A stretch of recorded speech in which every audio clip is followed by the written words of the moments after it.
యేసుక్రీస్తులో ప్రేమైన సోదరి సోదరులారా, ఈరోజు 2 పట్టణాలు కూడా విశ్వాసాన్ని గురించి మనకు తెలియజేయుచున్నాయి. కానీ పోయిన వారమే మన విశ్వాసం గురించి ధ్యానించాము కనుక ఈ వారము రోగము మరణము అన్నటువంటి అంశం మీద ధ్యానం చేసుకుందాం. దేవుడు జీవించనటువంటి అన్నిటిని కూడా కలగజేసను. జీవించు ప్రతి ఒక్క జీవి కూడా తనలో ప్రాణమును పొంది ఉన్నది.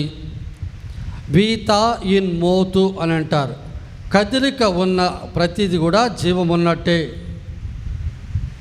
అలాగే కొండ, కోన, లోయ అన్నటువంటివి కూడా సృష్టించారు.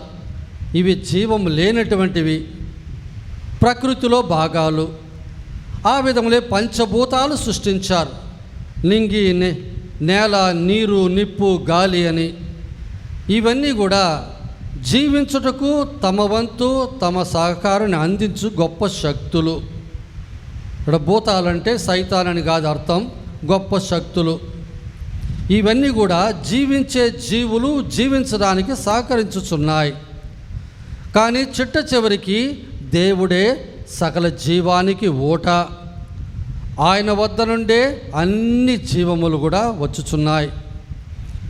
అందుకే యేసు ప్రభు అన్నారు, నేను జీవం ఇచ్చుటకు, దాన్ని సమృద్ధిగా ఇచ్చుటకు ఈ లోకానికి వచ్చితిని అన్నారు. అనగా యేసు ప్రభు జీవితమంతా కూడా జీవం ఇచ్చినట్టే అది మనం చూస్తున్నాం. ఇక్కడ జీవం అని చూసినప్పుడు దేవుని వద్ద నుండి మనకు 3 రకాలైనటువంటి జీవములు వచ్చుచున్నాయి. మొట్టమొదటిది శారీరకమైన జీవము, రెండోది ఆధ్యాత్మికమైన జీవము, మూడోది నిత్య జీవం. ఈ శారీరక జీవాన్ని గురించి మనం ధ్యానం చేసేటప్పుడు మన తల్లిదండ్రులు దేవునితో సహసృష్టికర్తలుగా వారు దేవునితో సహకరించి మనకు జీవం ఇచ్చుచున్నారు. ఇది భౌతికమైనటువంటి జీవము. ఈ భౌతికమైనటువంటి లోకములో ఈ భౌతికమైనటువంటి జీవం మనం కలిగి జీవిస్తున్నాం. అనగా ఈ జీవాన్ని మన జీవితంలో పూర్తిగా ఉపయోగించుకొని తద్వారా మేలు పొందాలని దేవుని యొక్క కోరిక. కానీ దేవుడు మనకిచ్చినటువంటి స్వేచ్ఛ ఎంతో గొప్పది. కానీ కొన్నిసార్లు మన బుద్ధిహీనతతో ముందు వెనక ఆలోచించకుండా ఉద్రేకముతో మన జీవాన్ని మనమే నాశనం చేసుకొనిచున్నాం. ఆ నాశనమే మరణము. కానీ దేవుడు తన సృష్టించే పనిని ఎప్పుడు కూడా ఆపరు. యోహాను సువార్త 5:16 మనం చూస్తే, నా తండ్రి ఇంకను పని చేయుచున్నాడు అని యేసు ప్రభు అంటారు. అంటే ఆ పని సృష్టించటం. ఈరోజు అంశము రోగము మరణము అన్నటువంటిది మనం ధ్యానించుకుంటున్నాం. ఈ రోగం అనేది ఏంటి? ఆరోగ్యంగా ఉన్నటువంటి ఒక వ్యక్తి జబ్బు పడినప్పుడు ఆయన రోగ పీడిత అవుతున్నాడు. ఈ రోగము పెరిగి కొద్దిగా మరణానికి దారి తీయచ్చు. కొన్ని సందర్భాల్లో దేవుని యొక్క కృప వల్ల ఆ రోగము నయమై పూర్తిగా ఆరోగ్యవంతుడు కావచ్చు. ప్రతి ఒక్క పాపము మన జీవాన్ని క్షీణింపజేస్తున్నాయి. అనగా రోగానికి కారణము పాపమే. మీకా గ్రంథం మనం చదివినట్లయితే 6వ అధ్యాయం 13వ వచనములో దేవుడు ఇలా అంటున్నారు, మీరు చేసిన పాపములకు గాను నేను ఇదివరకే మీకు వినాశనము తలపెట్టితిని. అనగా ప్రతి ఒక్క వ్యక్తి యొక్క పాపమే వారి వినాశనానికి కారణం. ఏదెను తోటలో దేవుడు ఆదాము ఏవముతో చెప్పిన మాట ఏంటి? ఈ చెట్టు పండు మీరు తిన్నట్లయితే మీరు మరణిస్తారు అన్నారు. ఆ మరణం అవిధేయతను పాపం వల్ల వచ్చినది. కాబట్టి పాపం వల్ల రోగము కలుగును. 107వ కీర్తనలో 17వ వచనం మనం ఇలా చదువుతున్నాం. మరి కొందరు బుద్ధిహీనులై పాపము చేసి బాధలు తెచ్చుకొనిరి, తమ అపరాధములకు గాను వేదనలు తెచ్చుకొనిరి. పాపం ద్వారా మనకు కలిగేది ఇదిగో ఈ రోగము, బాధ, వేదనలు. అలాగే కీర్తన 38లో 3వ వచనం ఇలా చదువుతున్నాం. నీ కోపం వలన నేను రోగబాధ పడితిని, నా పాపమును బట్టి నా ఎముకల్లో స్వస్థత లేదు. కీర్తనకారుడు దేవుని చూచి చెప్పుచున్నాడు, నీ కోపం వల్ల, అనగా నా పాపం వల్ల, నీకొచ్చిన కోపం వల్ల నేను రోగపీడితునైతిని, ఇది నీ శిక్ష నాకు అని అంటున్నాడు. అనగా పాపము రోగాన్ని తెచ్చి పెడుతుంది.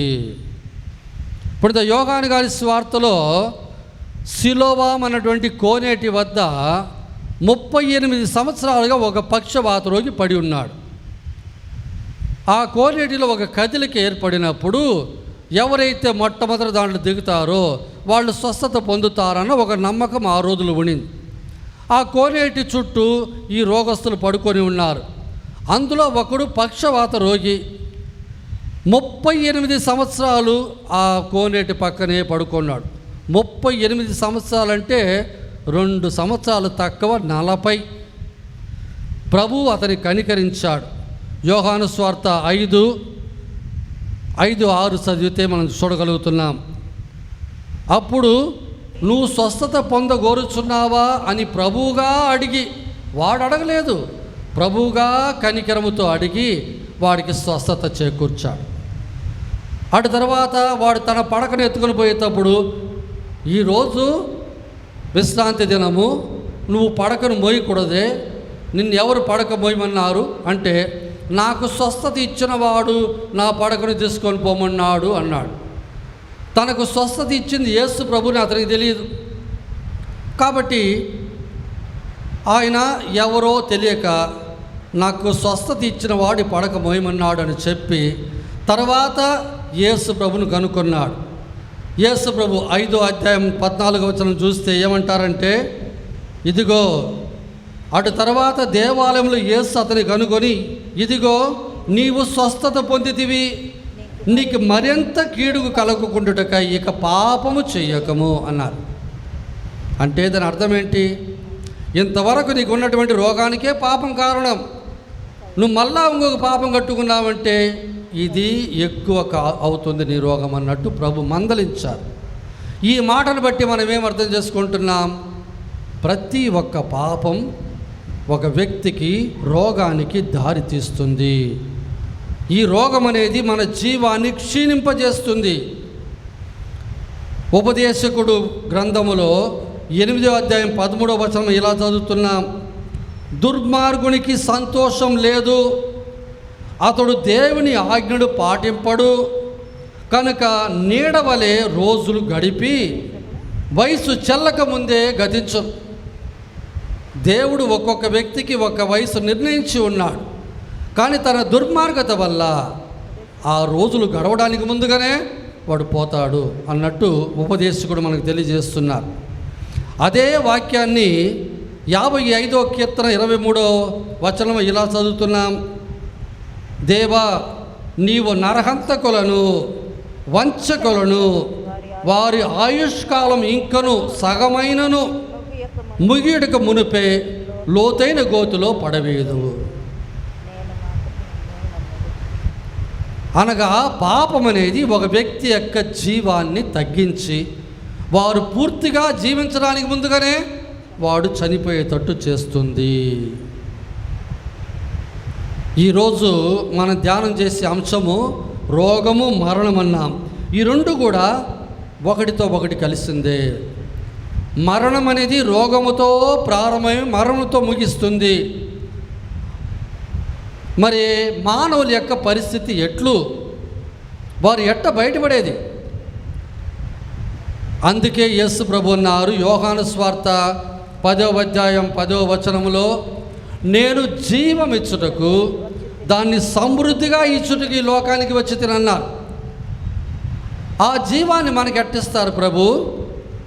ఏ విధంగా ఇస్తారంటే మన పాపాలను తన మీద వేసుకోవడం ద్వారా. ఏ మానవునికి ఏ మానవుడు సహాయం చేయలేడు. గుడ్డివాడికి గుడ్డివాడి దారి చూపలేడు. కానీ ఆ మానవుడు దేవుడికి దేవుడుగా, మానవుడికి మానవుడుగా ఉన్నట్టయితే ఆయన సహాయం చేయగలరు. అనగా మన పాపములు తన మీద ఆయన వేసుకొని మనం పొందాల్సినటువంటి ఆ రోగాలు ఆయన పొంది ఆ మరణాన్ని ఆయన మోస్తాడు అన్నట్టు. అందుకే యోహాను సువార్త 3వ అధ్యాయం 16వ వచనం ఇట్లా చదువుతున్నాం. దేవుడు ఈ లోకాన్ని ఎంతగానో ప్రేమించి ఈ లోక రక్షణార్థమై తన ఏకైక కుమారుని మనకు పంపారన్నారు. లోకం రక్షింపబడాలంటే, ఆ లోకాన్ని రక్షించడానికి మానవుడికి మానవుడు, దేవుడికి దేవుడు అయినటువంటి మానవ దేవుడు, దైవ మానవుడు అయిన యేసు ప్రభువు రావాల్సి ఉంది లోకానికి. అందుకే పేతురు రాసిన మొదటి లేఖ 2వ అధ్యాయం 24వ వచనం మనం ఇలా చదువుతున్నాం. మనము పాపమునకు మరణించి నీతికై జీవించినట్లు ఆయన మన పాపములను తన మీద ఉంచుకొని సిలువ మ్రాణిపై మోసెను. మన పాపాలు తన మీద వేసుకొని మనం అనుభవించాల్సిన శిక్షను ఆయన అనుభవించి సిలువ మీద మరణించను.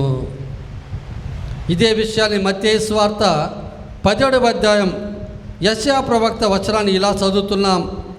ఆయన మన బలహీనతలను తనపై వేసుకొనెను, మన రోగములను తానే భరించెను, తద్వారా మనం జీవించుటకు. మన పాపములు మనకి రోగాన్ని తెచ్చి జీవాన్ని తగ్గించి మరణాన్ని ఇస్తున్నాయి. మన స్థానంలో ప్రభు మనకు రావటం వల్ల ఇదిగో మనం జీవించగలుగుతున్నాం. అందుకే యోహాను సువార్త 1వ అధ్యాయం 29వ వచనములో బాప్తిస్త యోహాను యేసు ప్రభును చూచి ఇలా అన్నారు. ఇదిగో లోక పాపములు పరిహరించు దేవుని గొర్రెపిల్ల. ఆ దేవుని గొర్రెపిల్ల అనేటువంటి యేసు ప్రభు లోక పాపాలన్నిటినీ తన మీద వేసుకోవటం ద్వారా, మన రోగాలన్నీ కూడా తన మీద మోయటం ద్వారా తన మరణం చేత మనల్ని రక్షించారు. మరి యేసు ప్రభు చెప్పిన మాట, నేను జీవం ఇచ్చుటకు దాన్ని సమృద్ధిగా ఇచ్చుటకు ఈ లోకానికి వచ్చి తిని అన్నారుగా. అది ఇలాగే. ఇప్పుడు చిన్నప్ప గారు రోమీలకు రాసిన లేఖ 4వ అధ్యాయం 25వ వచనంలో ఇలా అంటున్నారు. మన పాపములకు గాను ఆయన మరణముకు అప్పగింపబడెను, మనలను దేవునికి అంగీకార యోగ్యముగా వనర్చుటకు గాను ఆయన మరల లేవనెత్తబడెను. యేసుక్రీస్తులో ప్రేమైన సోదరి సోదరులారా, ప్రతి ఒక్క పాపము చిట్ట చివరికి రోగం ద్వారా మరణానికి దారితీస్తుంది. ఇది వాస్తవం, ఇది సత్యం. ఈ లోకంలో జీవించిన పునీతులు కూడా రకరకాలైనటువంటి వేదనలు, బాధలు, జబ్బులు పడి మరణించారు. వారి పూర్వ జీవితంలో వాళ్ళు కట్టుకున్న పాపాలకు బహుశా వాళ్ళు ప్రాయశ్చిత్తం చేశారేమో, లేక లోకంలో ఉన్నటువంటి పాపుల కొరకు తమ జీవితంలో తాము ప్రాయశ్చిత్తం చేశారేమో. కానీ మనం మొదటి పఠనంలో చదివినట్టుగా దేవుడు మరణాన్ని సృష్టించలేదు, మనంగా దాన్ని వెతుక్కుంటూ వెళ్ళి కొనుక్కున్నాం. జ్ఞాన గ్రంథములో 1వ అధ్యాయం 12-13 చదివితే, దుష్కార్యములు చేసి సావును తెచ్చుకొనుట, దుష్కార్యములు చేసి సావును తెచ్చుకోవలదు, చెడు పనుల వలన మృత్యువును ఆహ్వానించద్దు. మృత్యువును దేవుడు ఎప్పుడు కలిగించలేదు. ప్రాణులు చనిపోవుట ఆయనకి ఇష్టం కాదు. ఆయన కలిగించిన ప్రతి ప్రాణి కూడా జీవించాలని కోరుకుంటున్నారు, కానీ అవి చనిపోవాలని నేను కోరుకోవటం లేదు. పాపి మరణించుట వల్ల నాకు తృప్తి కలుగునా? ఎస్ఐకేలు ప్రవక్తలో ప్రభు అంటారు, పాపి మరణించడం వల్ల నాకు సంతోషం కలుగునా, వాడు తన పాపములుగానే చచ్చిన తప్ప నేను అతన్ని చంపలేదు అన్నట్టు ప్రభు తెలియజేస్తారు. అనగా ప్రతి పాపము మరణానికి దారితీస్తుంది. పొగ తాగుట హానికరమును పెట్టెలో రాసి ఉంటుంది. Smoking is injurious to health అని రాసి ఉంటుంది. మద్యం త్రాగుట హానికరము ఉంటుంది, అయినా మనం తాగుతాం. కారణం ఏంటి? ఆ మరణం పట్ల భయం లేదు. చచ్చేది ఎప్పుడైనా చచ్చేదే, ఇప్పుడు చేస్తేనేమి తర్వాత చేస్తేనేమి, ఇటువంటి తత్వశాస్త్రం. కానీ చివరికి మరణానికి రోగానికి దారి చేసేది పాపమే. మన దేవుడిచ్చినటువంటి జీవాన్ని మనం విలువ కట్టట్లేదు. ఎంత విలువైన ఈ జీవితం, దీన్ని సంతోషకరంగా ఉపయోగకరంగా మనం చేసుకోవచ్చు. కొన్నిసార్లు కొంతమంది ఆవేశంలో ఆత్మహత్య చేసుకునే వాళ్ళు ఉన్నారు. ఎప్పుడైతే నీ కోపం ఎక్కువ అవుతుందో, ఉద్రేకం ఎక్కువ అవుతుందో, ఆవేశం ఎక్కువ అవుతుందో అప్పుడు ఆలోచన తగ్గిపోతుంది. తర్వాత ఏం జరుగుతుందన్న బుద్ధి జ్ఞానమే రాదు. అప్పుడు తమ ప్రాణాన్ని వాళ్ళే తీసుకుంటారు. ఆత్మహత్య అనేది ఎటువంటిదంటే, నీకు ఒక వ్యక్తి గొప్ప బహుమానం ఒకటి ఇస్తే అది వద్దు అని ఆ బహుమానం తిప్పి వారి మూతి మీద కొట్టినట్టే. అది వాస్తవం. కానీ ఆ సందర్భంలో బహుశా ఆ వ్యక్తి ఆలోచన లేక బాధలో కావచ్చు, ఉద్రేకంలో కావచ్చు, ఏదో ఒక రకంగా అలా చేస్తే అది దేవుడు సహింపడు. ఇంకా కొంతమంది మరణం ద్వారా నేను నిద్రపోతాలే అని అనుకుంటున్నారు. మరణం అనేది నిద్రపోయే స్థితికి పోయేది కాదు, నిప్పులో కాలేది.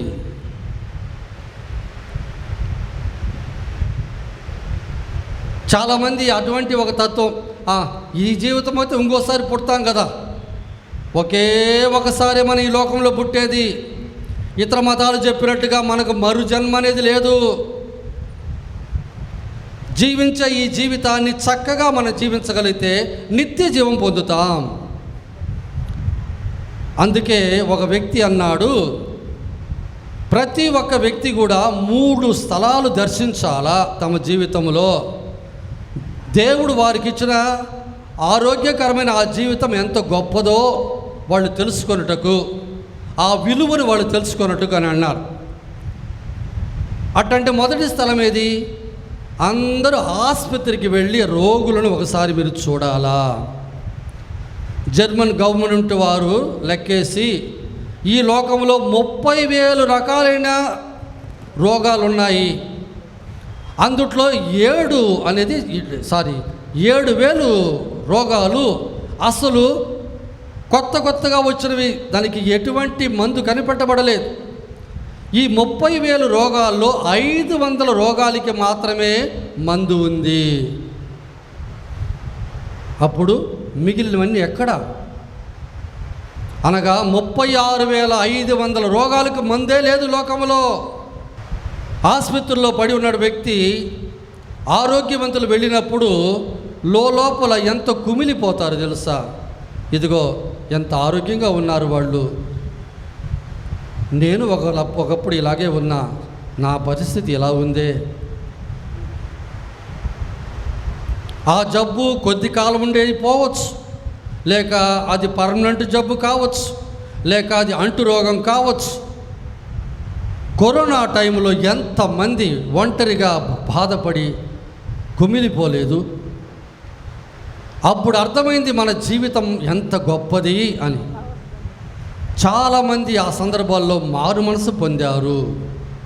తమకున్నదంతా కూడా పేదలకు పంచిపెట్టి, మనం చనిపోతే మనం ఏ ఎత్తకపోయేదే లేదు, ఇప్పుడే దీన్ని అందరికి పంచుదాం అని పంచిన వాళ్ళు చాలామంది ఉన్నారు. ఈ కరోనా వల్ల 70,000 మంది చనిపోయారు లోకమంతా. ఆ పడకలో పడి ఉన్నటువంటి వ్యక్తుల్లో వారు అనారోగ్యంగా ఉండేటప్పుడు పక్కన ఒక వ్యక్తి ఇప్పుడే చనిపోయాడని తీసుకుపోతూ ఉంటే నా టైం ఎప్పుడు వస్తుందో అన్న భయముతో వణికిపోయి జబ్బుతో చనిపోయిన వాళ్ళకంటే భయముతో చనిపోయిన వాళ్ళే ఎక్కువయ్యారు అని అంటారు. తమిళనాడులో ఒక వ్యక్తి టీ అంగడి పెట్టుకొని అమ్ముతున్నాడు. ఆయన కష్టజీవులు, కూలి పని చేసేవాళ్ళు, బరువులు మోసేవాళ్ళు, అటువంటి వాళ్ళు వచ్చేటప్పుడు వాళ్ళకి ఉచితంగా టీ ఇస్తున్నాడు. మంచి గొప్ప వ్యక్తులు వచ్చినప్పుడు డబ్బు తీసుకుంటున్నాడు. ఇది ఏంటయ్యా ఇలా నువ్వు వాళ్ళకంతా ఫ్రీగా టీ ఇస్తున్నావు అని అడిగితే, నాకు కరోనా వచ్చింది, నేను చనిపోయే పరిస్థితిలో ఉన్నా, కానీ దేవుడు నన్ను బతికించారు, దానికి కృతజ్ఞతగా నా జీవితాంతం ఈ ధర్మక్రియ చేయాలనుకుంటున్నా అని ఆయన చెబుతున్నాడు. నీడ విలువ ఎండలో తెలుస్తుంది. మన జీవితం యొక్క విలువ మనం ఎప్పుడు కనుక్కుంటామంటే ఆ జీవం పోయే మారి పరిస్థితి వచ్చినప్పుడు, అదే రోగము. మన జీవిత విలువను మనం తెలుసుకోవడానికి మనం దర్శించాల్సిన మొట్టమొదటి స్థలము ఆసుపత్రి, ఐసీయు, ఆపరేషన్ థియేటర్, ఇవన్నీ కూడా. రెండోది మనం దర్శించాల్సిన రెండో స్థలము ఏంది అని చెప్పడానికి ముందు ఒక కథ చెప్తాను. విజయనగర సామ్రాజ్యంలో కృష్ణదేవరాయలు కాలములో, రాజుల కాలములో తెనాలి రాముడు ఉన్నటువంటి సంగతి మీ అందరికీ బాగా తెలుసు. ఒకరోజు ఆ రాజుగారి కొలువుకి ఒక పండితుడు వచ్చాడు. ఈ పండితుడు, నేను సర్వంబు చదివి ఉన్నాను, నాకు అన్నిటికీ సమాధానాలు వచ్చు, మీ పండితులు పిలవండి, నన్ను ఏ ప్రశ్న అన్నా అడగమని చెప్పండి, నేను చెప్పడానికి సిద్ధంగా ఉన్నా అన్నాడు. అప్పుడు రాజు అందరిని పిలిచాడు. ప్రతి ఒక్కరు అడిగిన దానికి సమాధానం ఇచ్చి వస్తాడు. అప్పుడు తెనాలి రాముడు అడిగాడు, ఒక మనిషి ఎప్పుడు సంతోషంగా ఉంటాడు అంటే, పండితుడు అన్నాడు, చేతి నిండా బంగారము, ఇంటి నిండా అన్నము, ఒంటి నిండా ఆరోగ్యము, కంటి నిండా నిద్ర ఉంటే చాలు, వాడు సంతోషంగా ఉంటాడు అన్నాడు. తెనాలి రాముడు అన్నాడు, సరే అలాగే, కానీ ఒక్క వారం తర్వాత నేను జవాబు చెప్తాను రాజుగారి నుండి అని చెప్పి, ఈ ఒక్క వారము ఇతన్ని మీ యొక్క రాజభవనంలో ఒక గదిలో పెట్టి చేతి నిండా బంగారం ఇచ్చేయండి, అతనికి కావలసిన అన్నం పెట్టేయండి, ఇక నిద్రపోవడానికి అన్నీ సమకూర్చండి అని అన్నాడు. ఇక ఆ రోజు అతని ఒక గదిలోకి పంపి ఒక పళ్ళెం నిండా బంగారు నాణ్యాలు, ఇంకా ఇతర పళ్ళాల్లో అన్నము, మంచి పడక అన్నీ సిద్ధం చేసి తలుపు మూసేశారు. తెనాలి రాముడు అన్నాడు, ఆ తలుపుకి తాళం వేసేయి, ఈ ఒక్క వారం ఆయన బయటికి రాకుండా చూసుకోండి అన్నాడు.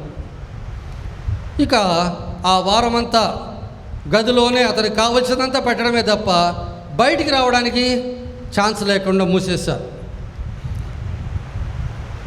ఆ తర్వాత ఒక వారమైన తర్వాత బయటకు వచ్చాడు. మరి పండితుడిని చూసి తెనాలి రాముడు అడిగాడు, అయ్యా, నువ్వు కోరుకున్నట్టుగానే చేతి నిండా బంగారం ఇచ్చాం, కావలసినటువంటి అన్నం పెట్టాం, నిద్రపోవడానికి మంచి పరుపు ఇచ్చాం, నువ్వు సంతోషంగా ఉన్నావా అని అడిగితే, ఏం సంతోషమయ్యా, అన్నీ ఇచ్చి తలుపు మూస్తే బయటికి పోవడానికి స్వేచ్ఛ ఉంది నాకు అన్నాడు. తెనాలి రాముడు అన్నాడు, అదిగో ఆ స్వేచ్ఛే, ఆ స్వాతంత్ర్యమే నిజమైన సంతోషాన్ని ఇచ్చేది అన్నాడు. మానవునికి దేవుడు మొట్టమొదటిగా ఇచ్చింది ఆ స్వాతంత్ర్యాన్ని. జీవాన్ని మరణాన్ని నీ ముందు పెడుతున్నా, నువ్వు కోరుకో ఏం కావాలో. మనకు దేవుడిచ్చిన ఈ స్వాతంత్ర్యం అనేది మరణం వరకే. ఒక్కసారి మరణించిన తర్వాత ఇక ఆ స్వేచ్ఛ ఉండదు. చిలకను బంగారు పంజరంలో పెట్టి పాలు పండు పెట్టినను స్వేచ్ఛ లేకపోతే ఆ చిలక సంతోషంగా ఉండదు. కాబట్టి రెండో స్థలము మనము దర్శించాల్సిన స్థలం ఏంటంటే జైలు, చెరచాల. జైల్లో వాళ్ళకి గంట కొడితే అన్నము, జుట్టు పెరిగితే కత్తిరి, బయటికి పోయేదానికి దారి లేదు, అనుకున్న వాళ్ళతో మాట్లాడేదానికి లేదు, అనుకున్నది తినేదానికి లేదు, ఇచ్చింది తిని చెప్పింది చేస్తూ కుక్కిన పేనులా కూర్చొని ఉండాలి. బయట ఉన్నప్పుడు వాళ్ళ యొక్క వాలకం ఎలా ఉంది, లోపల పోయిన తర్వాత ఎలా ఉంటుంది అప్పుడు అర్థమవుతుంది. ఇండియాలో మాత్రమే దాదాపు 1306 చెరచాలలు ఉన్నాయి. ఈ 1306 జైల్లో 4,88,500 మంది ఖైదీలు ఉన్నారు. దీంట్లో 379 డిస్ట్రిక్ట్ జైళ్ళు, 148 సెంట్రల్ జైళ్ళు, ఇక సబ్ జైలు అని లెక్క వేయకుండా అధికంగా ఉన్నటువంటి ఖైదీలు ఉత్తరప్రదేశ్ నుంచి, సిక్కిం నుంచి, ఉత్తరాఖండ్ నుంచి. దేవుడు మనకిచ్చిన స్వేచ్ఛ ఎంత సంతోషకరమైనది అని మనం ఏనాడు కూడా గుర్తించింది లేదు. జీవమున్న ఆ జీవాన్ని ఉపయోగించుకున్నటువంటి ఒక పరిస్థితే స్వాతంత్రముతో కూడినటువంటి ఒక పరిస్థితి. అది లేకపోతే మానసికముగా ఆ వ్యక్తి అనారోగ్యం అవుతాడు. ఇక మూడో స్థలము, మనం దర్శించాల్సిన మూడో స్థలము సమాధులు. ఎవరైనా చనిపోతే సమాధిలో బూట్ చేసి వస్తాం. అప్పుడు మన మరణాన్ని గురించి మనం ఒకసారి ఆలోచించాలి. నిశ్శబ్దమైన స్థలం అని ఒకటి ఉందంటే అది సమాధుల తోటే. ఒక వ్యక్తి ఒక సమాధి వద్దకు వెళ్ళి చూస్తున్నప్పుడు అక్కడ ఒక నోట్ చదివాడు. అది ఏం రాసింది? నువ్వు ఎలా ఉన్నావో అలాగే నేను ఒకప్పుడు ఉన్నాను. నువ్వు ఎలా ఉన్నావో అలాగే నేను ఒకప్పుడు ఉన్నాను. నేను ఎలాగ ఉన్నానో అలాగే నువ్వు ముందు ముందు ఉంటావు. దేవుడు మనల్ని సజీవులుగా ఉంచారు. ఆ ప్రాణానికి, ఆ జీవానికి మనం ఎప్పుడు కూడా దేవునికి రుణపడి సంతోషిస్తూ ఉండాలా, వినయముతో జీవించాలా. చనిపోయిన వాళ్ళతో మన జీవితం పోల్చి చూసినప్పుడు మన గతి ఎట్లుంటుందో అన్న భయం మనకేస్తుంది. ఈరోజు పూసి రేపు ఎండిపోయే ఆ పువ్వు లాంటిది మన జీవితం. అప్పుడే పుట్టి అప్పుడే పగిలిపోయే బుడక లాంటిది మన జీవితం. ఈ చిన్న కాలంలో ఎన్ని ఆటలు, ఎన్ని పాటలు, ఎన్ని మాటలు. ఈ స్వల్ప కాలంలో కోపముతో, ద్వేషముతో, పగ ఎందుకు? ఓర్పుతో, సహనముతో, ప్రేమతో మనిషిని గెలుచుకోవాలి కానీ కోపముతో, ద్వేషముతో, ఈర్ష్యతో, అసూయతో కాదు. సమాధుల్లో ఉన్న వాళ్ళందరూ కూడా మరణించి ఎముకలై ఉన్నారు. వాళ్ళ జీవిత కాలంలో ఎటువంటి విధంగా వాళ్ళు జీవించుండొచ్చు. ఎంత గొప్ప ధనవంతుడైనా, ఎంత పేదవాడైనా 6కు 3 అడుగులు గొంతే ప్రతి ఒక్కడికి. కాబట్టి నీవు ఎంతకాలం జీవించావని కాదు, ఎంత మంచిగా జీవించావనేదే ముఖ్యం. నీ మరణం చూచి అందరూ దుఃఖపడాలే కానీ లోపల సంతోషపడకూడదు. యేసుక్రీస్తులో ప్రియమైన సోదరి సోదరులారా, దేవుడు మనకిచ్చిన మొదటి జీవం శారీరక జీవం. ఈ శారీరక జీవం యొక్క జీవితంలో పాపం చేసినప్పుడు మనము రోగాన్ని తట్టి లేపి ఆహ్వానించుకుంటున్నాం. ఆ రోగము చివరికి మరణానికి దారితీస్తుంది. అటువంటి రోగాన్ని, మరణాన్ని తన మీద వేసుకొని మనకు జీవం ఇచ్చారు ప్రభువు. ఇక రెండోది, అందువలనే ప్రభువు తన జీవిత కాలంలో రోగపీడితులందరికీ స్వస్థత ఇచ్చారు. మరణించిన వారిని సైతం ఆయన తన ప్రాణముతో తెచ్చాడు. అవన్నీ శారీరక జీవితానికి సంబంధించింది. ఇక రెండో జీవితం ఆధ్యాత్మిక జీవితం. మన శరీరముతో పాటు మన ఆత్మ కూడా ఉంది. ఈ ఆత్మ జీవించేది దేవుని కృప వలన, ప్రేమ వలన. దేవ ఇష్టప్రసాది స్థితిలో ఒక ఆత్మ జీవించినప్పుడు దైవ కృపతో జీవిస్తుంది. దేవుని పవిత్ర ఆత్మ మన ఆత్మలో జీవిస్తారు. జ్ఞానస్నానంలో మనం పొందినటువంటి ఆ పవిత్ర ఆత్మ మన చనిపోయే వరకు మన ఆత్మలో ఉండాలి.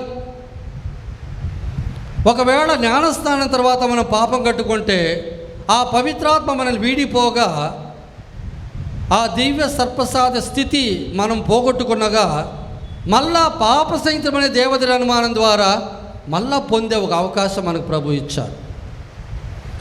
అటు తర్వాత మళ్ళా జబ్బు వల్ల మాట్లాడలేక, ఆలోచించలేక నువ్వు పడిపోయి ఉన్నప్పుడు అటువంటి పరిస్థితుల్లో కూడా నువ్వు మళ్ళా జీవం పొందడానికి, పాప మన్నింపు పొందడానికి వ్యాధిగ్రస్తుల అభ్యంగం ఇచ్చారు. తద్వారా ఆ ఆత్మ జీవించే ఒక మార్గం మనకు ప్రభు ఇచ్చారు ఈ 7 దేవతల అనుమానాల ద్వారా. అందులో ముఖ్యమైనది దివ్య సర్ప్రసాదం. ఈ లోకం జీవించడానికి నేనిచ్చు ఆహారం నా శరీరమే అన్నారు ప్రభు. కాబట్టి మన ఆధ్యాత్మిక జీవితం మనం జీవించాలంటే ఇదిగో ప్రభు యొక్క వాక్కు జీవమైనది, సజీవమైనది. ప్రభు యొక్క శరీరము మనకు జీవం ఇచ్చుచున్నది. మన ఆధ్యాత్మిక జీవితం అది కొనసాగించబడాలంటే దైవ కృపతో నిండినటువంటి పవిత్రాత్మ మన ఆత్మలో జీవించాలి. ఎప్పుడైతే ఆత్మ అనారోగ్యం అవుతుందో అప్పుడు శరీరం కూడా అనారోగ్యం అవుతుంది. ఎప్పుడైతే ఆత్మ జీవిస్తుందో అప్పుడు శరీరం కూడా జీవిస్తుంది. ఒక వ్యక్తి ఒకసారి వచ్చి తన జబ్బును గురించి చెప్పారు. అప్పుడు నేను అతను అడిగిన మొట్టమొదటి ప్రశ్న, పాప సంచలనం చేసి ఎన్ని రోజులైంది? కొన్ని సంవత్సరాలు అయింది సార్ అన్నారు. అదిగో అదే నీ జబ్బుకు కారణం. పోయి మంచి పాప సంచలనం చేయి, సప్రసాదం తీసుకో. అలాగే చేశాడు. త్వరలోనే ఆరోగ్యవంతుడయ్యాడు. ఎప్పుడైతే ఆత్మ చనిపోయి అనారోగ్యంలో ఉంటుందో అప్పుడు శరీరం కూడా రోగాన్ని ఆకర్షిస్తూ ఉంటుంది. కాబట్టి మనకు ఆధ్యాత్మిక జీవం ఇచ్చేది ప్రభువే. ఇక 3వ రకమైన జీవం ఏంటి? నిత్య జీవం. ఆ నిత్య జీవం అనేది మరణించిన తర్వాత మన దేవుడితో ఎల్లప్పుడూ జీవించేది. అందుకే ప్రభు అన్నారు, తండ్రిని ఆయన పంపిన వారిని విశ్వసించుటయే నిత్య జీవం. నిత్య జీవం అనగా ఏమిటి? తండ్రిని అతని పంపిన వారిని విశ్వసించిన నిత్య జీవం. అలాగే నన్ను విశ్వసించువారు నిత్య జీవం పొందుదురు అన్నారు ప్రభు. అలాగే నా మాటలు ఆలకించువారు, దాన్ని పాటించువారు నిత్య జీవం పొందుదురు అన్నారు. అలాగే ఇదిగో నేను ఇచ్చు నీటిని త్రాగువారు, ఆ నీరు అన్నప్పుడు పవిత్రాత్మ, వారు నిత్య జీవం పొందుదన్నారు. నా శరీరము భుజించి నా రక్తమును పానము చేయువాడు నిత్య జీవం పొందుదన్నారు. ఇలా ప్రభు మనకు నిత్య జీవం కూడా ఇస్తున్నారు. ఈ ఆధ్యాత్మిక జీవమే నిత్య జీవితానికి దారికి మనం తీసుకెళ్ళేది. యేసుక్రీస్తులో ప్రియమైన సోదరి సోదరులారా, ఈరోజు మనం ధ్యానించేటువంటి అంశం రోగము, మరణము. కానీ ఈ రోగాన్ని, మరణాన్ని ప్రభు తన మీద వేసుకొని మనకు జీవాన్ని ఇచ్చారు. అది శారీరకమైన ఆరోగ్యవంతమైన జీవం, ఆధ్యాత్మిక జీవం, చివరికి నిత్య జీవం. కాబట్టి దేవుడు మనకిచ్చినటువంటి ప్రాణానికి, జీవానికి ఎల్లప్పుడూ వందనాలు తెలియజేస్తూ ఈ జీవితాన్ని, జీవాన్ని మనము దేవునికి ప్రీతి పాత్రలుగా చేసుకొని తద్వారా నిత్య జీవం పొందుదాం. ఆమేన్. పరలోకమును భూలోకమును సృష్టించిన సర్వశక్తి సర్వేశ్వని అతని యొక్క ఏకసుతుడును మన యొక్క నాథుడైన యేసుక్రీస్తును విశ్వసిస్తున్నాము. ఇతడు పవిత్రాత్మ గర్భమై కన్యమరియు నుండి పుట్టెను. అధికారములోనే పాటుపడి శిలువ మీద కొట్టబడి మరణం పొంది సమాధిలో ఉంచబడను. పాతాళము దిగి మూడో నాడు చనిపోయిన వారు లేచెను. పరలోకము ఎక్కి సర్వశక్తి గల పితే అయిన సర్వేశ్వరుని కుడి ప్రక్కన కూర్చొని ఉన్నారు. నుండి జీవించే వాళ్ళకు చనిపోయిన వాళ్ళకు తీర్పు చేయుటకు వచ్చెను. పవిత్ర ఆత్మను విశ్వసిస్తున్నాను. పరిశుద్ధ కథోలిక సభను పునీతుల సంబంధ ప్రయోజనాలను పాపముల మన్నింపును విశ్వసించున్నాను. శరీర యొక్క ఉత్థానమును విశ్వసించున్నాను. నిత్య జీవమును విశ్వసించున్నాను. స్వామి ఆమేన్. ప్రియ సహోదరి సహోదరులారా, నా కృప మీకు చాలును అని పలికిన ప్రభుని సన్నిధిలో ఉన్న మనమంతా దైవ కృప మనకు మన శ్రీ సభకు ప్రసాదించమని మన సంఘ విన్నపముల ద్వారా ప్రార్థించుకుందాం. ఓ దయగల తండ్రి, దేవుడు ప్రతి ప్రాణిని జీవించుట కొరకే సృజించెను అని పరిశుద్ధ వాక్యము ఘంటాపదంగా వెల్లడించుచున్నది. దేవాది దేవుని అపురూప సృష్టి అయిన మనమంతా మనకిచ్చిన జీవాన్ని బట్టి, జీవితాన్ని బట్టి ప్రభువుకు మనసారా వందనములు, స్తోత్రములు తెలియచేయుచున్నాము. ప్రభుని రూపంలో నిత్యులుగా చేయబడిన మనమంతా పిశాచి తంత్రోపాయములకు లొంగి మరణించక పవిత్రమైన నిర్మలమైన జీవితములు జీవించే దృఢ సంకల్పాన్ని మాకు నూరంతలుగా దయచేయమని అందరూ ఓ ప్రభువా మా ప్రార్థన ఆలకించండి. ఓ ప్రభువా మా ప్రార్థన ఆలకించండి. సర్వశక్తిగల ఓ సర్వేశ్వర, మా శ్రీసభ ఆధ్యాత్మిక కాపరి మేపరి అయిన మా ఫ్రాన్సిస్ పాపు గారిని, మా ప్రకాశం పీఠాధిపతులను, గురువులను, మఠవాసులను, దైవ సేవకు, వాక్య పరిచర్యకు అంకితమైన ప్రతి దేవుని బిడ్డను మీకు ప్రత్యేకముగా సమర్పించుచున్నాము. వారు నిబద్ధత కలిగిన నాయకులుగాను, ఆధ్యాత్మికంగా అందరికీ దారి చూపే విశ్వాస యోధులుగాను, తమకు అప్పగింపబడి ఉన్న మందలను చక్కగా కాచి కాపాడువారుగా దీవించమని అందరూ ఓ ప్రభువా మా ప్రార్థన ఆలకించండి. ఓ ప్రభువా మా ప్రార్థన ఆలకించండి. ప్రేమకు నిలయమైన ఓ దేవా, 12 సంవత్సరాలుగా రక్తస్రావ వ్యాధితో బాధపడుచున్న స్త్రీని సంపూర్ణంగా స్వస్థపరిచినట్లే వ్యాధులతో ఇబ్బందులు పడుచున్న రోగులను మీరు స్వస్థపరచండి. ఆర్థికముగా, మానసికముగా బాధపడుచున్న వారికి మీరు ధైర్యాన్ని కల్పించండి. ఆర్థికంగా సహాయపడండి. అలసి సొలసిన బడుగు జీవులకు మీరు పరిపుష్టి నొసగి కావలసిన సహాయమును సకాలంలో అందించి ఆదుకోమని అందరూ ఓ ప్రభువా మా ప్రార్థన ఆలకించండి. ఓ ప్రభువా మా ప్రార్థన ఆలకించండి. కృపావంతుడవైన ఓ దేవా, మా సమాజంలో వైవాహిక బంధాన్ని ఒక విడదీయరాని ప్రేమ బంధముగా రూపకల్పన చేసి ఉన్నారు.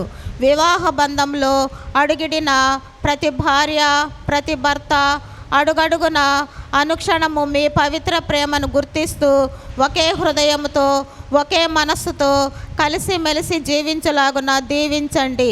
దంపతులు తమ కుటుంబ బాధ్యతలను సక్రమంగా నెరవేర్చినట్లును, తమకు కలిగిన సంతానమును దైవ ప్రేమలో పెంచినట్లును దీవించమని, దీవించి కాచి కాపాడమని అందరూ ఓ ప్రభువా మా ప్రార్థన ఆలకించండి. ఓ ప్రభువా మా ప్రార్థన ఆలకించండి. ఓ స్తుతి పాత్రుడా, మా సంఘంలో ఉన్న యువతీ యువకులను, విద్యార్థులను మీరు పేరు పేరున దీవించండి. ఎదుగుచున్న దశలో వారికి కావలసిన తోడ్పాటును, వారి ఆశయ సిద్ధికి కావలసిన దీవెనలను దండిగా మెండిగా అందించి దీవించమని అందరూ ఓ ప్రభువా మా ప్రార్థన ఆలకించండి. ఓ ప్రభువా మా ప్రార్థన ఆలకించండి. కొంతసేపు మౌనముగా మన సొంత మనవుల కొరకు ప్రార్థించుకుందాం. సర్వశక్తి గల ఓ నిత్య సర్వేశ్వర, ఈ ఆదివారం విశ్రాంతి దినమన మేమంతా విశ్వాసంతో మీ చెంతకు వచ్చి ఉన్నాం. మా అందరినీ మీ ప్రేమ గల బిడ్డలుగా మీ దైవ రాజ్య స్థాపనకు సుశిక్షితులైన సేవకులుగా మలచండి. మా శిష్యరికంలో ఎటువంటి అవాంతరాలు అవరోధాలు లేకుండా చేయండి. మా నాథుడైన క్రీస్తు ద్వారా మనవి చేయుచున్నాము. ఆమేన్.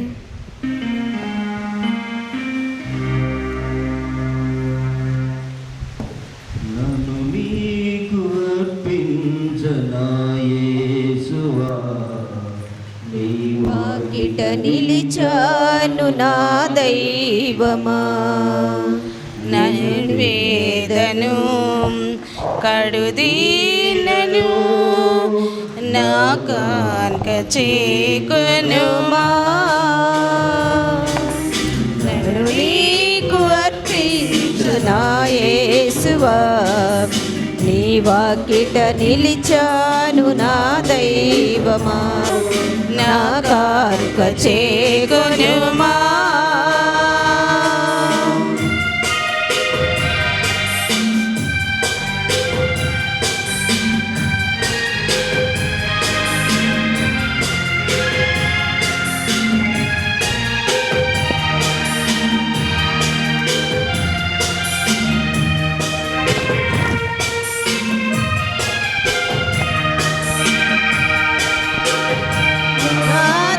నువ్వు మనసు నీకెరుకే,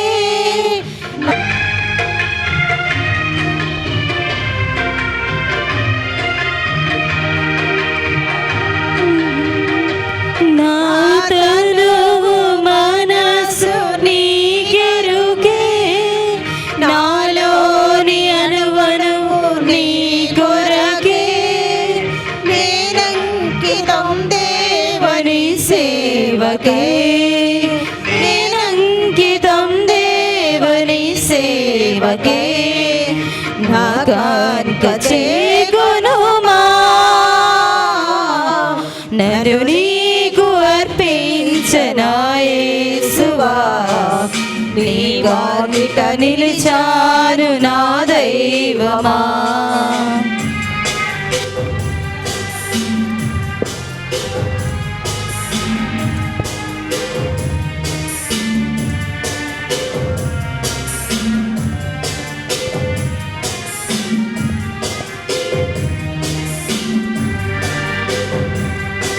నీకు ఉంది నా ఎదలో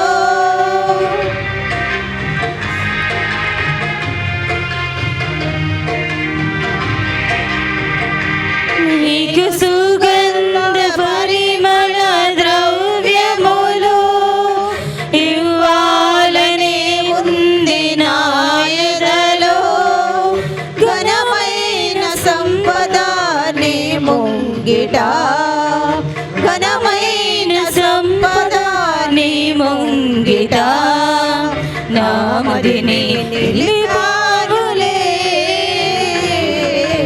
నన్ను నీకు అర్పించనా యేసువా, నీ వాకిట నిలిచాను నా దైవమా. సహోదరుల నేను మీరు నడిపించిన ఈ బలి సర్వశక్తి గల పితైన సర్వేశ్వరునికి ప్రీతికరమైనట్లు ప్రార్థన చేయండి. ప్రభువా, వారి నామస్తుతి మహిమల కొరకును మన ప్రయోజనం కొరకును తమ పవిత్ర శ్రీ సభ ప్రయోజనం కొరకును మీ కర్మల ద్వారా ఈ బలిని స్వీకరించుగాక. ప్రార్థించుదము. కళ్ళు మూసుకొని తొలగించు. ఓ సర్వేశ్వర, మీ పరమ రహస్యం నిర్వహణ ద్వారా మాకు సత్ఫలమును ప్రసాదించుచున్నారు. మేము మీ పేరు మీదుగా చేపట్టు సేవా కార్యక్రమములు మీ పవిత్ర వరములకు ఉపయుక్తముగా ఉండినట్లు కరుణించండి. మా ప్రభువైన క్రీస్తు ద్వారా ఈ మనవి చేయుచున్నాము. ఆమేన్. ప్రభు మీతో ఉందురుగాక, మీ ఆత్మతోనూ ఉందురుగాక. మీ మనస్సులు ఉన్నతము త్రిప్పండి. ప్రభు వైపు త్రిప్పి ఉన్నాము. మన దేవుడైన ప్రభును కృతజ్ఞత తెలుపుదాము. కృతజ్ఞత తెలుపుట యుక్తము న్యాయము. ప్రభు అయిన దేవ, పావన పిత, సర్వశక్తి నిత్య సర్వేశ్వర, మేము ఎల్లప్పుడూ నీ చోట మీ కృతజ్ఞత వందనములు చెల్లించుట యుక్తము, న్యాయము, ధర్మము, రక్షణదాయకం. మేము చేయు స్తుతి మీకు అవసరము లేదు. మేము మీకు వందనలు అర్పింపవలనడు మాలోని కోరికయు మీ వరప్రసాదమే.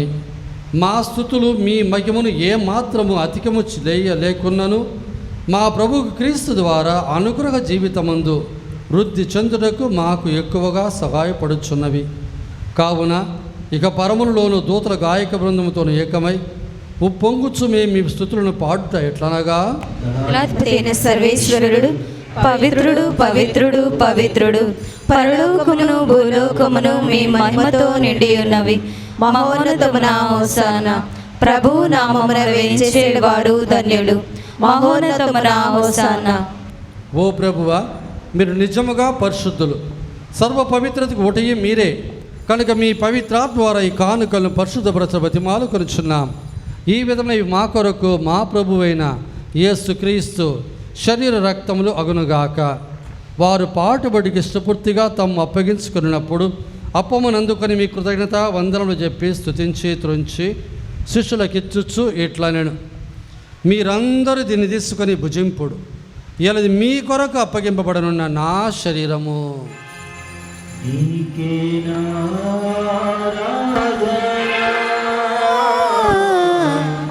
నీకే నా స్తుతి ప్రార్థన.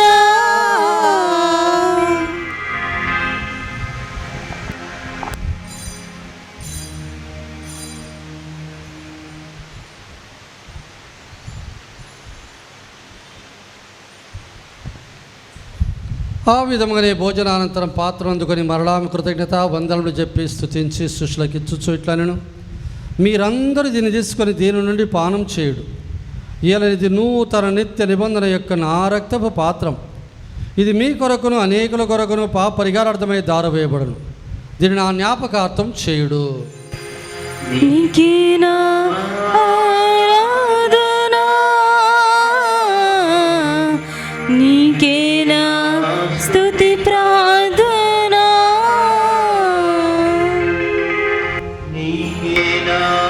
ఆరాధన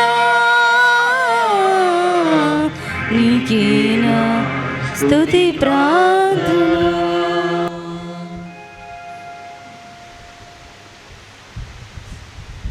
ఇది విశ్వాస రహస్యము. మీ మరణం ప్రకటించదము, మీ ఉత్థానము చాటెదము, మీరు మరలా వచ్చే వరకు వేచియుందుము.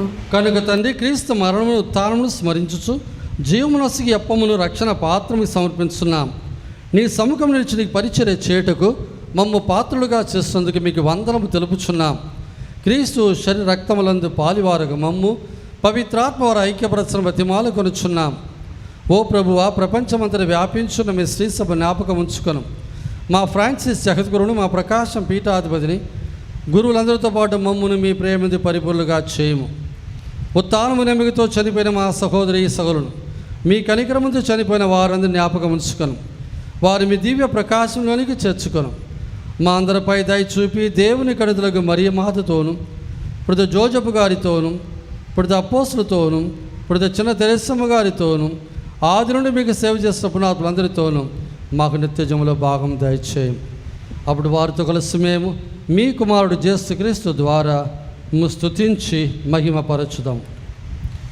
క్రీస్తు ద్వారా, క్రీస్తుతో, క్రీస్తునందు సర్వశక్తుల పితైన సర్వేశ్వర పవిత్రాత్మతో ఏకమై ఉండి మీకు యుగ యుగములు గౌరవమయములు కలుగునుగాక.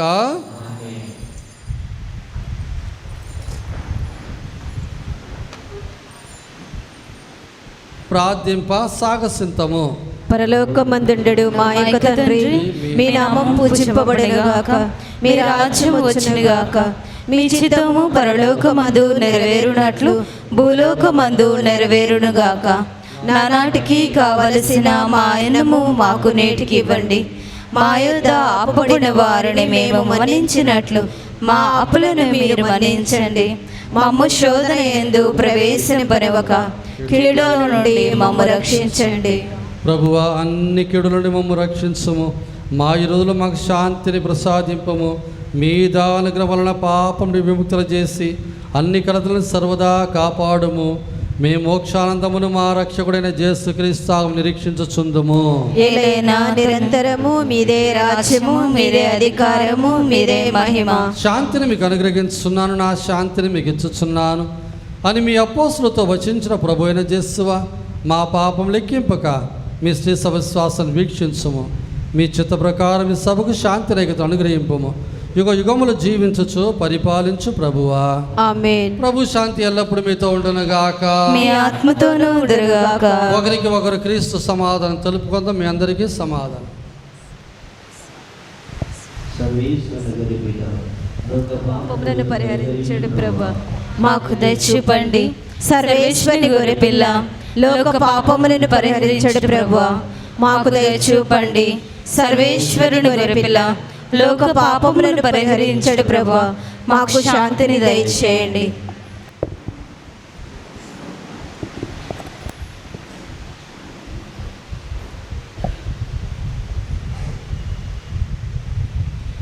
ఇదిగో సర్వేశ్వరుని గొర్రెపిల్ల, ఇదిగో లోకం యొక్క పాపములు పరిహరించుడు వారు. నేను జీవమిచ్చుటకు దాన్ని సమృద్ధిగా ఇచ్చుటకి లోకానికి వచ్చిందని పలికిన వారు. ఈ ప్రభు విందునకు పిలువబడిన వారందరూ ధన్యులు. మీరు నా ఇంట ప్రవేశిస్తూ నేను పాత్రను కానీ మీరు ఒక్క మాట పలిక నా ఆత్మ స్వస్థత పొందు.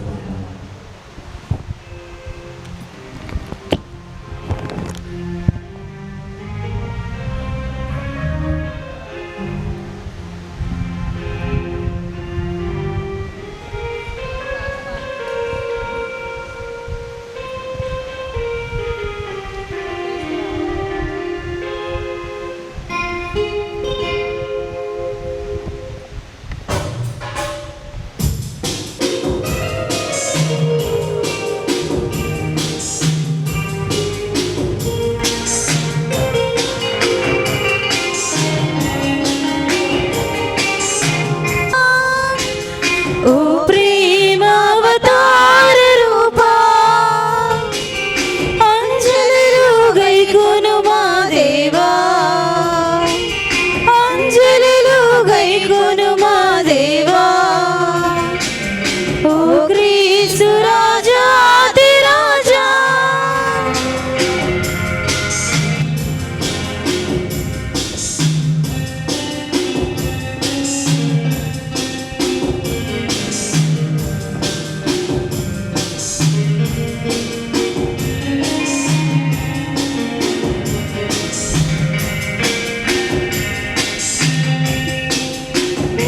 నీవిందులోనా నీ పాల్గొనగా నాకు అర్హతేది, నీ కరుణే గాదా.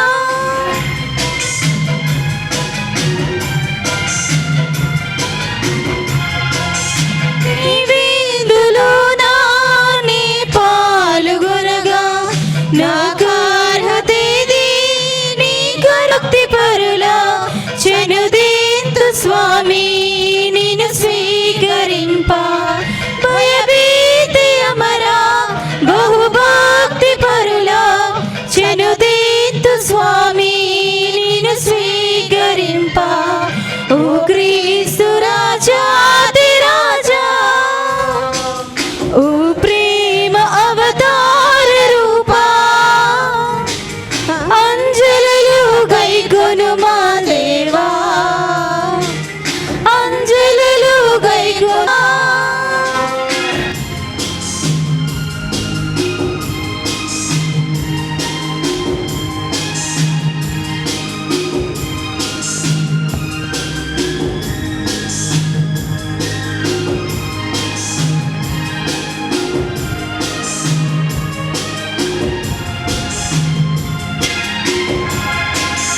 ఆత్మ శరీరములు అతి కల్మషములు మనవాకులెల్లా బహుగిల్మిషము. ఆత్మ శరీరములు అతి కల్మషములు మనవాకులెల్లా బహుగిల్మిషములు. కరుణాల బాల కనికరము చూపి నీవిందు గొడవ నేర్పించు నేర్పి. కరుణాల బాల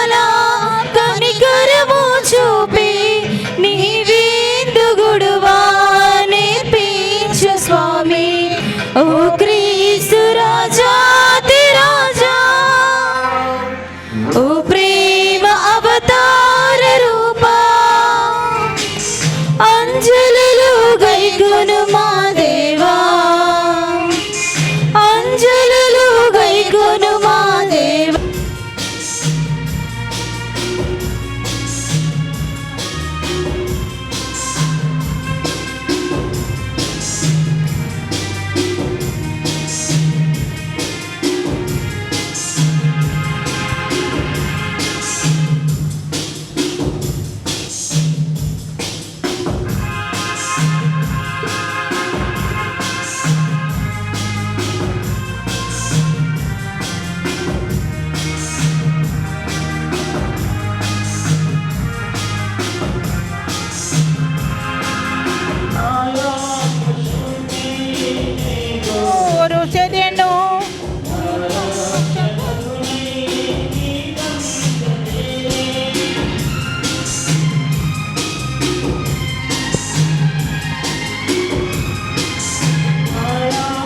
శుద్ధి నీ గోరు శరణం, నా రక్షణకునై నీ పంచలేరి భయభీతి అమరా బహుభక్తి పరుల చనుదేంతు స్వామి నిన్ను స్వీకరించు రాజా, ఓ ప్రేమ అవతార రూపా, అంజలులు గైకొను మా దేవా, అంజలులు గైకొను మా దేవా. ఓ క్రీస్తు రాజాతి రాజా, అవతార రూపా, అంజలులు గైకొను మా దేవా, అంజలులు గైకొను మా దేవా, అంజలులు గైకొను.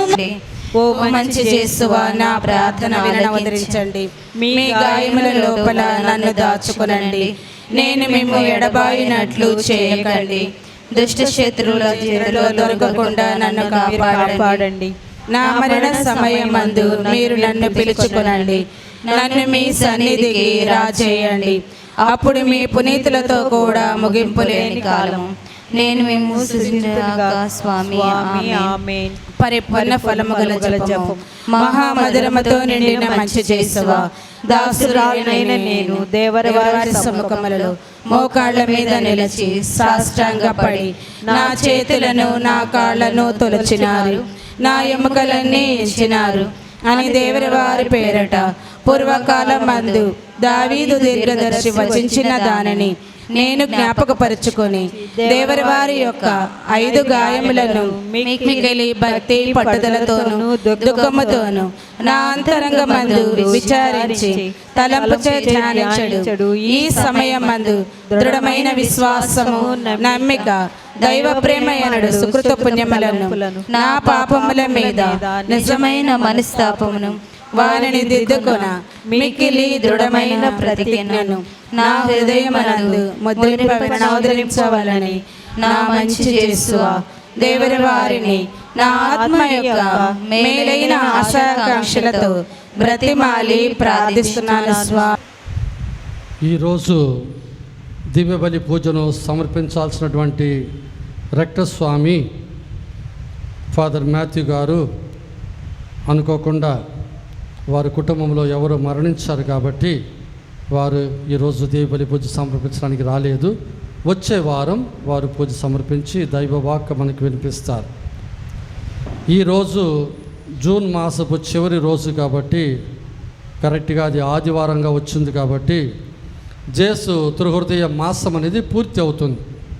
ఈ చివరి రోజున మనం ముందుగా అనుకున్న ప్రకారం జేసు తిరుహృదయం దాల్చినటువంటి తేరును పూజ అయిన తర్వాత ప్రదక్షిణగా మనం తీసుకొని గుడి బయటికి వెళ్ళి క్రమముగా నిలుచుకున్న తర్వాత ముగ్గురు చొప్పున లైన్లో ముందు పోతుంటే మన వత్తాసు బాలులు ముందు వెళుతుంటే వాళ్ళ వెనక ముగ్గురు చొప్పున అందరూ నిలబడిన తర్వాత జేసు తిరుహృదయ ప్రార్థనను పాడుకుంటూ గుడి చుట్టూ తిరిగి మళ్ళా గుళ్ళేకి వస్తాం. వచ్చిన తర్వాత జేసు తిరుహృదయ నింద పరిహార జపాన్ని చెప్పి అటు తర్వాత చివరి ఆశీర్వాదం ఇవ్వబడుతుంది. రేపటికి జూలై నెల ప్రారంభిస్తున్నాం. జూలై నెల 3వ తారీఖు అపోస్తులైనటువంటి పునీత తోమాస్ గారి పండుగ. ఈ తోమాస్ గారు ఇండియా దేశానికి వచ్చి మనకు ప్రభు యొక్క సందేశం అందజేసిన వారు. కాబట్టి ఇండియాలో మనందరికీ కూడా ఆ రోజు అనగా రేపు పూజ అనేది మహోత్సవంగా కొనియాడుకుంటాం. 4వ తారీఖు అనగా బేస్తవారం పోర్చుగల్ దేశపు ఎలిజబెత్ అమ్మగారి పండుగ. 5వ తారీఖు పునీత అంటోనీ జకరియా గారి పండుగ. శనివారం 6వ తారీఖు పునీత మరియ గొర్ట్ గారి పండుగ. ప్రార్థించుదము. ఓ ప్రభువా, మేము పాలు పంచుకుని దివ్య బలిలో మేము స్వీకరించిన సత్ప్రసాదము మాకు నూతన జీవం నొసగినట్లు కరుణించుము.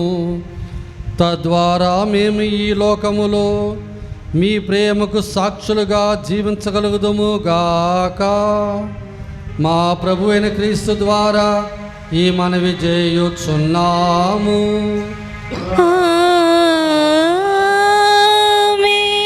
ప్రభు మీతో ఉందురుగాక.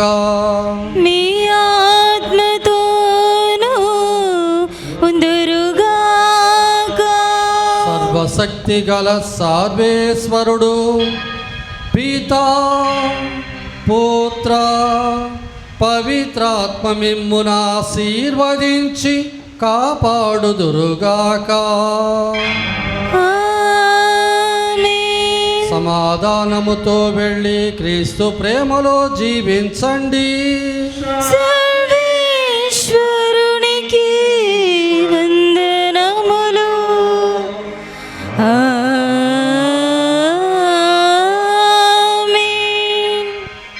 ఒత్తాసు బాలను అనుసరించి అందరు గుడి బయటికి వెళ్ళండి. ముగ్గురు చొప్పున.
జయశుద్ధుడు హృదయ విడుదల ప్రార్థన. అందరం స్వామి కృపగా క్రీస్తువా మా ప్రార్థనను అనుసరించండి. క్రీస్తువా మా ప్రార్థన ప్రకారము దయచేయండి. పరలోకమందు నుండి సర్వేశ్వర మా మీద దయగా ఉండండి స్వామి. అందరూ కూడా మా మీద దయగానుండండి స్వామి. అందరూ మా మీద దయగానుండండి స్వామి. లోకమును రక్షించిన పుత్రుడైన సర్వేశ్వరి స్వామి, నిత్య పిత యొక్క పుత్రుడైన యేసు ప్రభుని యొక్క దివ్య హృదయము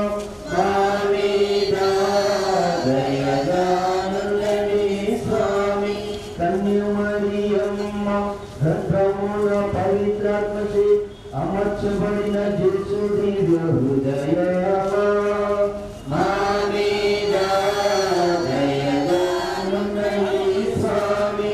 మిగుల ప్రేమచే దైవవక్తతో ఏకీభవించిన యేసు యొక్క దివ్య హృదయము మా మీద దయగానుండండి స్వామి. మతులేని ప్రజాపము గల యేసు యొక్క దివ్య హృదయము మా మీద సర్వేశ్వరుని పరిశుద్ధ ఆలయమైన యేసు యొక్క దివ్య హృదయమా మా మీద దయగా ఉండండి స్వామి. మహోన్నతమైన వారి స్థానమైన యేసు యొక్క దివ్య హృదయమా మా మీద దయగా ఉండండి స్వామి. సర్వేశ్వరుని గృహమును మోక్షము యొక్క వాకిలి అయిన యేసు యొక్క దివ్య హృదయమా మా మీద దయగా ఉండండి స్వామి. ప్రేమాజ్ఞ చే మండెడు మంటైన యేసు యొక్క దివ్య హృదయమా మా మీద దయగా ఉండండి స్వామి. నీతి ప్రేమలకు ఉనికి పట్టు అయిన యేసు యొక్క దివ్య హృదయమా మా మీద దయగా ఉండండి స్వామి. మేలుతనము చేతను ప్రేమ చేతను నిండి ఎండు యేసు యొక్క దివ్య హృదయమా మా మీద దయగా ఉండండి స్వామి. సకల పుణ్యులకు అగాధమైన యేసు యొక్క దివ్య హృదయమా మా మీద దయగా యేసు యొక్క దివ్య హృదయమా మా మీద దయగా ఉండండి స్వామి. పితకు మిగుల ప్రియమైన యేసు యొక్క దివ్య హృదయమా మా మీద దయగా ఉండండి స్వామి. మీ సంపూర్ణమైన మేలులు మేమందరము పొందునట్టు చేసిన యేసు యొక్క దివ్య హృదయమా మా మీద దయగా ఉండండి స్వామి. పూర్వ వేదములు జీవించిన పుణ్యాత్ముల దీర్ఘదర్శుల ఆశ్రయమైన యేసు యొక్క దివ్య హృదయమా మా మీద దయగా ఉండండి స్వామి. ఒప్పులు మిగుల దయాళత్వము గల యేసు యొక్క దివ్య హృదయమా మా మీద దయగా ఉండండి స్వామి. మిమ్ము ప్రార్థించు వారు కలరకు పూర్ణము వసగుడు యేసు యొక్క దివ్య హృదయమా మా మీద దయగా ఉండండి స్వామి. జీవమునకు పరిశుద్ధతముకు హృదయైన యేసు యొక్క దివ్య హృదయమా మా మీద దయగా ఉండండి స్వామి. దయగా ఉండండి స్వామి. నింద అవమానములచే నింపబడిన యేసు యొక్క దివ్య హృదయమా మా మీద దయగా ఉండండి స్వామి. మా అక్రముల నిమిత్తము నరగొట్టబడిన స్వామి. మరణ పర్యంతరము విధేయతను చూపిన యేసు యొక్క దివ్య హృదయమా మా మీద దయగా ఉండండి స్వామి. ఇటు చే పొడవబడిన యేసు యొక్క దివ్య హృదయమా మా మీద దయగా ఉండండి స్వామి. సర్వము ఊరాటలకు ఊటైన యేసు యొక్క దివ్య హృదయమా మా మీద దయగా ఉండండి స్వామి. మా జీవమును ఉత్తానమైన యేసు యొక్క దివ్య హృదయమా మా మీద దయగా ఉండండి స్వామి. పితతో సమాధాన పరచి ఐక్యము కలుగజేయు యేసు యొక్క దివ్య హృదయమా మా మీద దయగా ఉండండి స్వామి. పాపుల నిమిత్తము బలి అయిన యేసు యొక్క దివ్య హృదయమా మా మీద దయగా ఉండండి స్వామి. నమ్మికైన యేసు యొక్క దివ్య హృదయమా మా మీద దయగా ఉండండి స్వామి. సకల పునీతుల యొక్క ఆనందమైన యేసు యొక్క దివ్య హృదయమా మా మీద దయగా ఉండండి స్వామి. సర్వేశ్వరుని పిల్ల లోకం యొక్క పాపములను పరిహరించేది ద్వారా మా పాపములను మన్నించండి స్వామి. సర్వేశ్వరుని గొడుగుల్ల లోకం యొక్క పాపములను పరిహరించేది ద్వారా మా ప్రార్థన ఆదరించండి స్వామి. సర్వేశ్వరుని గొడుగుల్ల లోకం యొక్క పాపములను పరిహరించేది ద్వారా హృదయమునందు దీనత్వమును శాంతమును కలుగజేయు యేసువ మా హృదయాలను మీ హృదయమునకు ఒప్పుజెప్పిలాగున చేయండి. ప్రార్థించుదము.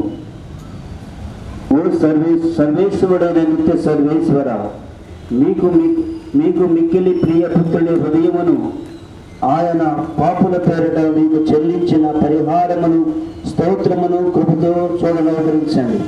దేవుని వారు కనికరించి అడుక్కుని వారులకు మన్నింపును నొసగనవతరించండి. దేవవారులతోనూ పవిత్రాత్మతోనూ జీవితంలో సదాకాలము రాజ్య పరిపాలనము చేయి మీ దివ్యపుత్రులకు చేసిన ఈ మనవిని మాకు దయచేయండి. ఆమేన్. అందరి కిందే ఉండండి. తీర్పు వచ్చిన వాళ్ళు మాత్రం వెళ్ళి సెంటర్లో నిలబడతారు. ఆ తర్వాత నింద పరిహారం చూపించాం.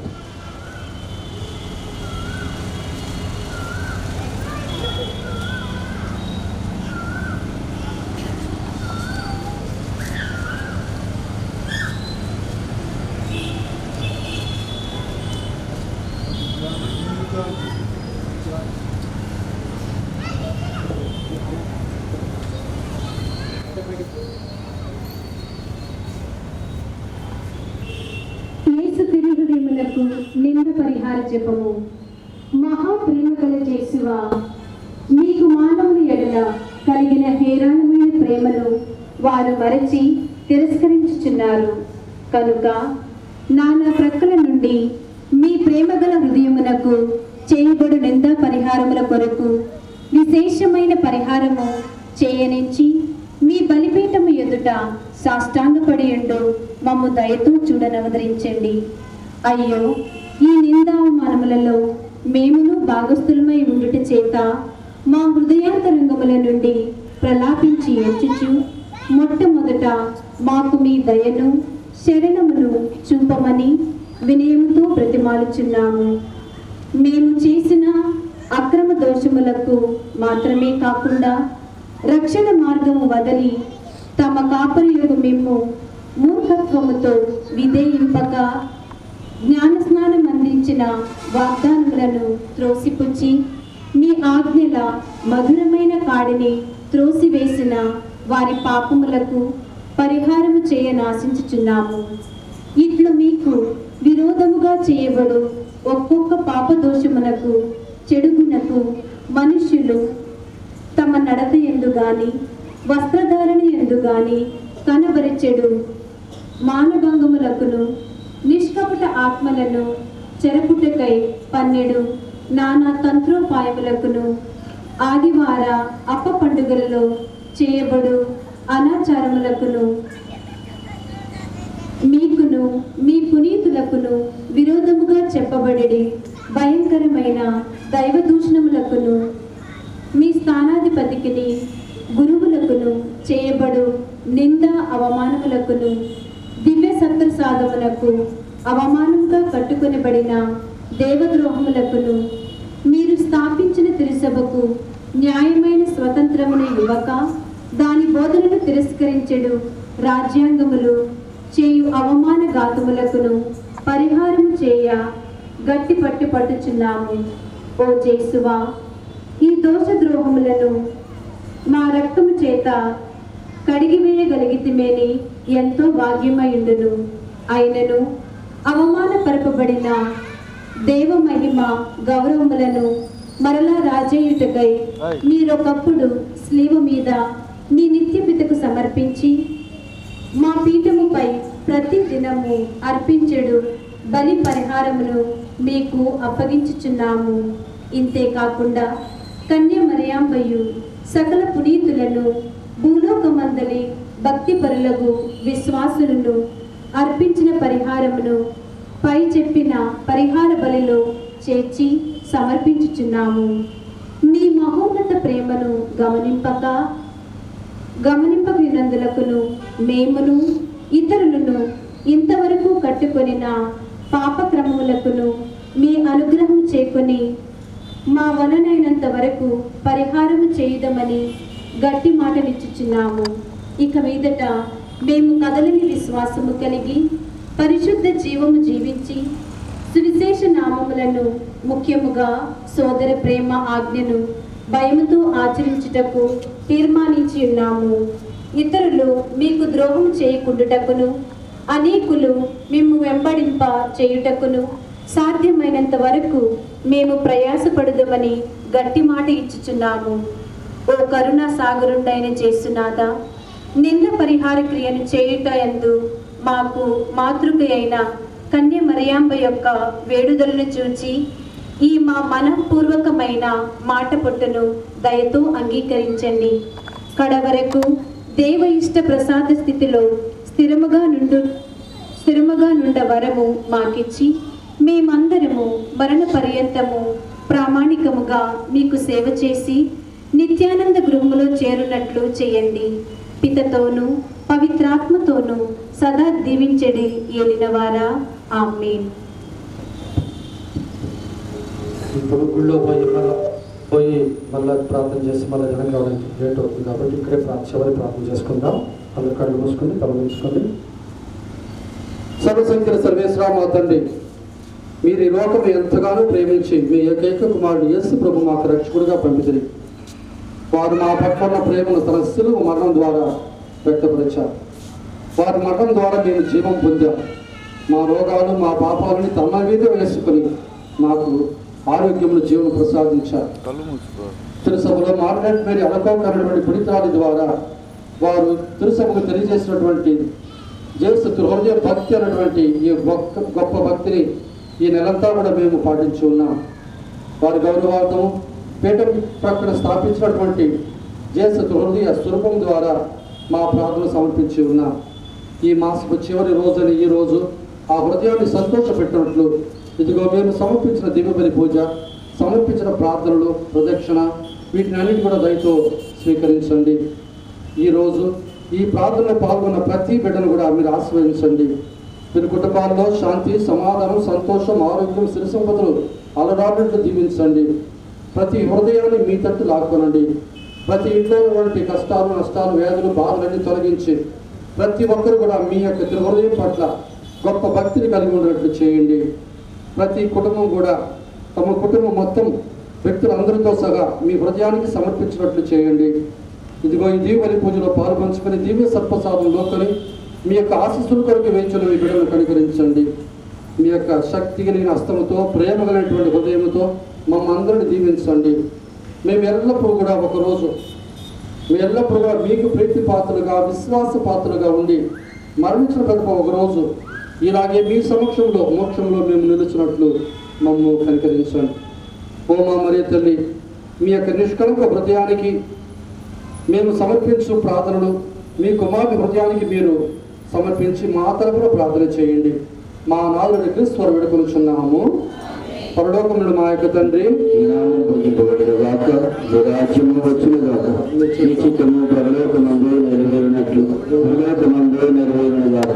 నానాటికి కావలసిన మాయన్నము మాకు నేటికి ఇవ్వండి.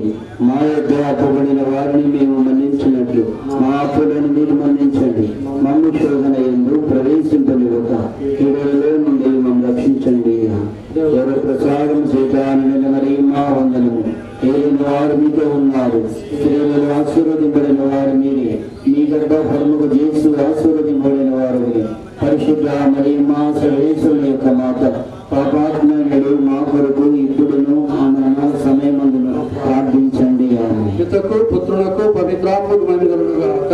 ఆదిలో కలిగినట్లు ఇప్పుడును మరెప్పుడును సదాకాలము మీకే స్తోత్రములు కలుగునుగాక. ప్రభు మీతో ఉండుగాక, మీ ఆత్మతోనూ ఉండుగాక. సర్వశక్తి గల సర్వేశ్వరుడు పిత, పుత్ర, పవిత్రాత్మ మీ అందరినీ ఆశీర్వదించి కాచి కాపాడుదురుగాక.